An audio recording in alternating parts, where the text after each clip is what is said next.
Someone right now is looking pretty tired, staring at a laptop, trying to get inspired. Or somebody living right across the street just wrote the best thing that she's written all week. But her best friend's coughing up blood in the sink. He can't even think what happened, feeling so confused. And he knows it looks bad, but there's nothing he can do. I wonder what it's like to be right there in his shoes. But yo, I'm just taking it in, out the window of a hotel bedroom again. Tomorrow I'll be gone, I don't know when I'll be back. But in this world everything can change just like that, like that.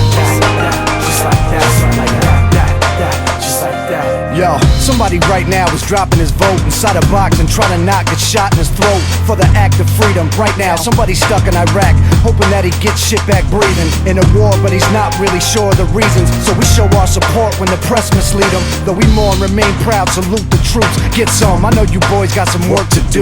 Meanwhile, right now, someone's 25 to life and is standing on the corner with their thumb up hitchhiking, scratching off a lotto ticket, hoping for a real winner. Sneaking through the border just to work and eat a real dinner. Right now, someone wishes they were you and I, instead of second guessing fatal thoughts of quiet suicide. But right now, staring at the window at a fiend with holes in his arm and holes in his jeans. He pulled out a cigarette and sparked the light and walked right around the corner just out of my sight. But yo, I'm just taking